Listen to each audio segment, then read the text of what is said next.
Guys, I haven't given my opinions on the whole CM Punk situation, so I'm in a bit of a dodgy mood, so I thought I'd give them now. Best time to make videos is when you're in maybe a bit of a psychotic state of mind. So here we go. CM Punk promo. Well, CM Punk comes on Raw. Everything I saw on that show was pretty good, at least from Punk anyway. You had the interaction with HBK, which I thought was good. And then you had the promo at the end. Obviously, it was worked, but I get the feeling that part of it was him. Part of it was him, and then he was obviously suspended. Unfortunately for WWE, they had a show in Australia the week after, so they had to take the two Raws together. So the spoilers were out immediately. Everybody knew what was gonna happen next week. So you kind of had a problem there with that, because whereas you'd have fans anticipating what's going to happen next, a lot of fans on the internet would already know, and news would spread and stuff like that. And I guess it was bad timing for WWE on their part, but there's not a lot you can really do about that, can you? Um,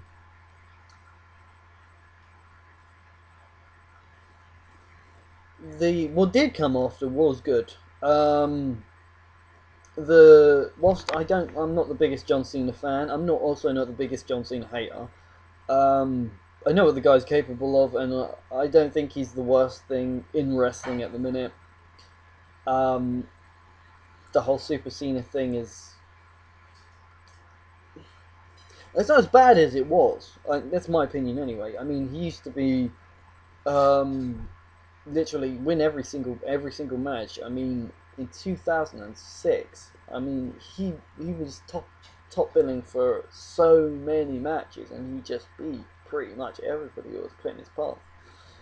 So it's from like maybe 2005 through to 2008. That was the peak of Cena. He would beat everybody. He beat everybody in that period. Everybody. But back onto the CM Punk thing. Um, Anybody who thinks that CM Punk is going into this match and is legitimately going to leave the WWE, newsflash for you kids. Vince McMahon is a smart enough man to realize that if CM Punk is his contract is up, his contract. I'm not saying that his contract is not legitimately up, but anybody that legitimately believes that he's not signed a new deal or has not maybe put, so there's something in place. There's something in place that where he is not. There's no way he's leaving after Money in the Bank. No way. I just can't see it happening. Not a chance. John Cena needs time off because of injury, and the rumors were that Punk was going to get the title at SummerSlam. Obviously, that's not likely to happen now, so you put the title on Punk at Money in the Bank. It makes sense because Cena can he can be fired.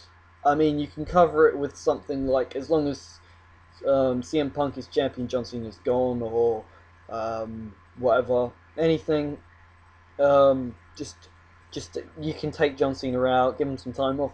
The problem with with Punk being champion would be that the fact that since he's a heel, he hasn't really got many challenges. Most of the top guys on Raw are heels at the minute, and the only guy that you can really think of that could possibly be a challenge to him is Rey Mysterio. And I mean, you've got Kofi there sort of lingering in the background, but he's in a feud with Dolph, which leads you to the potential of a all-heel main event at SummerSlam, which is a prospect that has been watering at the mouth a bit. I like the idea of. I've always liked the idea of heel on heel, heel versus heel matches. Of your own, Alex what? Yeah, Alex Riley, Evan Bourne. I'm surprised they haven't turned Jack Swagger face yet, to be honest. That should have happened with the whole Cole thing. He should have. I think he should have turned heel on Michael Cole in the tag match, after the tag match, and taking him out with a gut wrench, swagger bomb, whatever you want to call it. But yeah, like CM Punk doesn't really have any challenges unless they're going to turn the Miz face, which the SummerSlam promo he's talking with faces. Who knows? Um, Honestly, if I'm booking the SummerSlam main event, it's Punk Del Rio, and I know Del Rio doesn't get much heat on Raw, but he's and I think that's largely due to the fact that they've booked him to look like an idiot. 3 times he was set to win. No, 4 times. 3 title matches he's had where he was set to win the title, but hasn't. And he was also set to win the title as well. He was set to win the title at TLC, but he didn't. He was set to win the title at the Royal Rumble, but he didn't. He was set to win the title at WrestleMania, but he didn't. And he was set to win the title at Extreme Rules, but he didn't. Which sucks for Del Rio because he had all of this great heat coming in and being this sort of arrogant heel.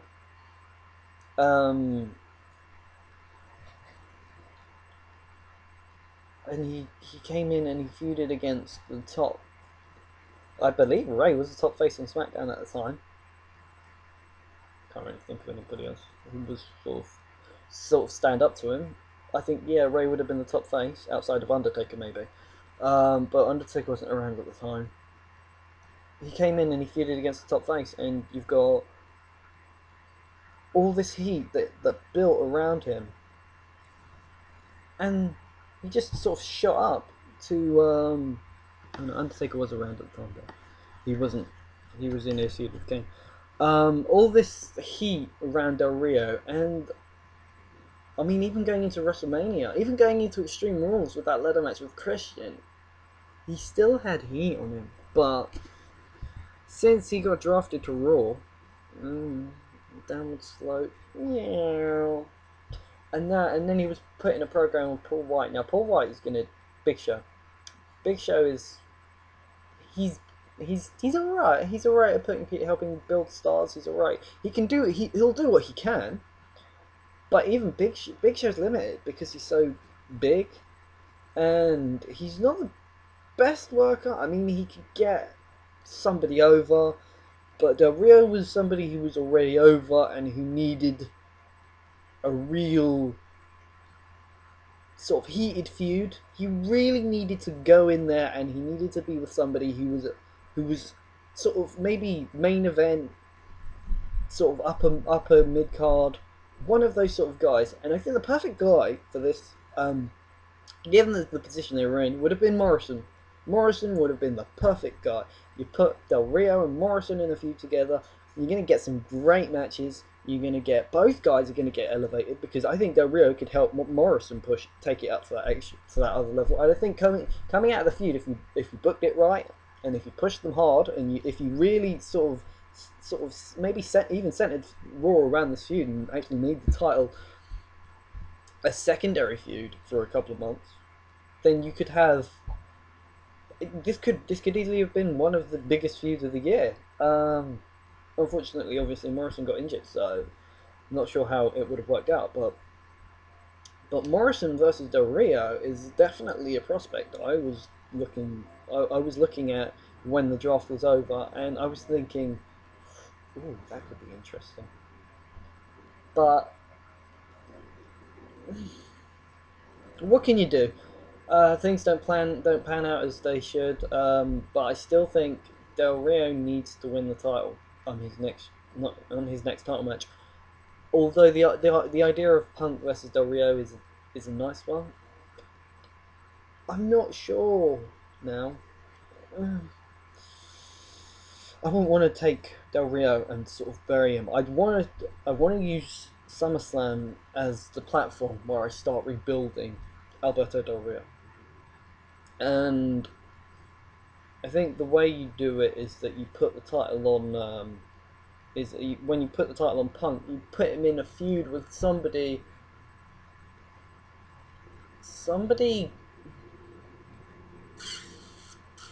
so tricky because of all this, the lack of faces. You'd probably have to give Mysterio the title shot, but I'd probably make it a stipulation match, which spice it up a little bit. Maybe make it a ladder match. Ladder match is main event of SummerSlam. Rey Mysterio versus CM Punk in a ladder match. Unfortunately, you've got Money in the Bank before, so maybe steel cage. I don't know, something. Just something to spice it up, something to make it a little bit different. Because they've got past history, and they had a match at Capital Punishment, a decent match at Capital Punishment.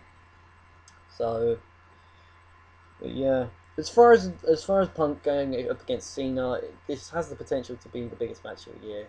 It is the biggest match of the year so far. There's so much storyline going into this match. I mean, Punk is effectively, he's a babyface coming into this match, and Cena's the heel, because Punk is whilst it was a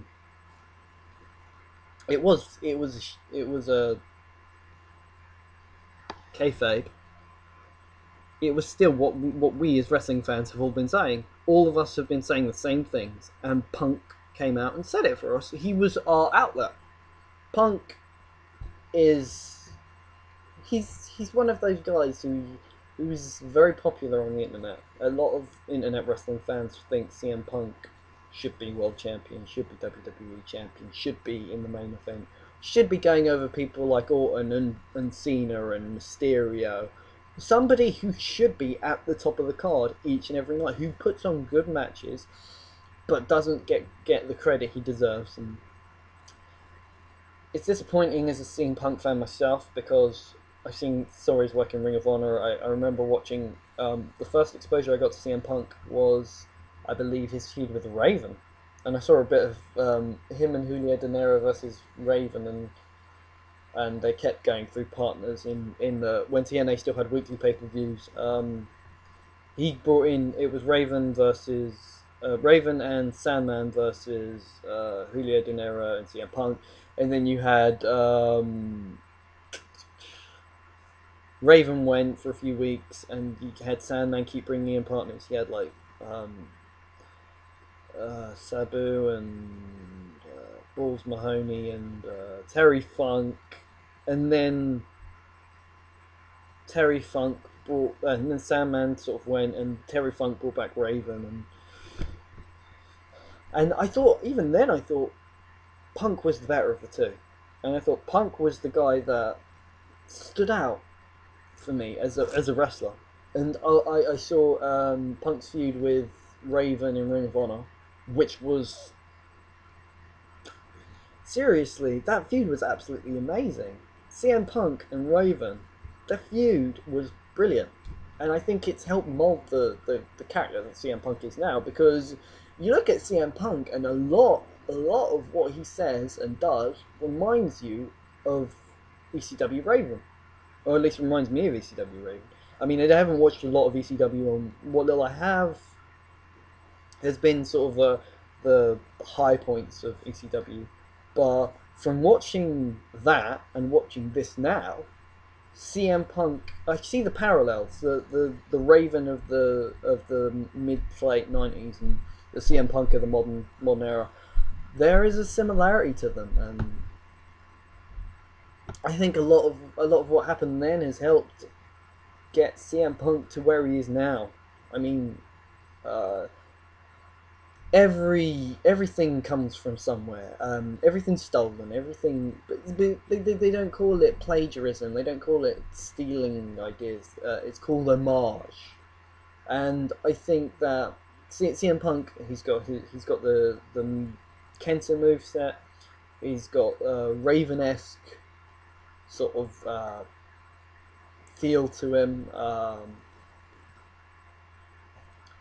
I'm sure that the straight edge thing is probably comes from somewhere as well. He probably got the the whole idea to run with that from somebody else. Probably. I remember it was around the same sort of time that he was feuding with Roman that he started using the idea of straight edge as a gimmick. But yeah, all in all, I'm looking forward to CM Punk winning the WWE title. If he doesn't, then it kind of the whole storyline is kind of blown off way too soon. I honestly think this has the potential to go all the way to Mania. Whether it will or not is debatable. But yeah, probably going to be making a video on the concept of booking in general. Watching a lot of Mickey Babylon videos. God, that guy's fucking good. And honestly, it's made me. I'm sort of thinking about booking, trying to come up with my own booking ideas. So look forward to a few of those in the future. I actually have a booking concept. I'm not sure when I'm going to introduce it, but I think I will at some point. But yeah, all in all, CM Punk should be the next WWE champion, and if he doesn't win the title, I'm going to be a very, very pissed off motherfucker. Anyway, catch you guys later. Peace.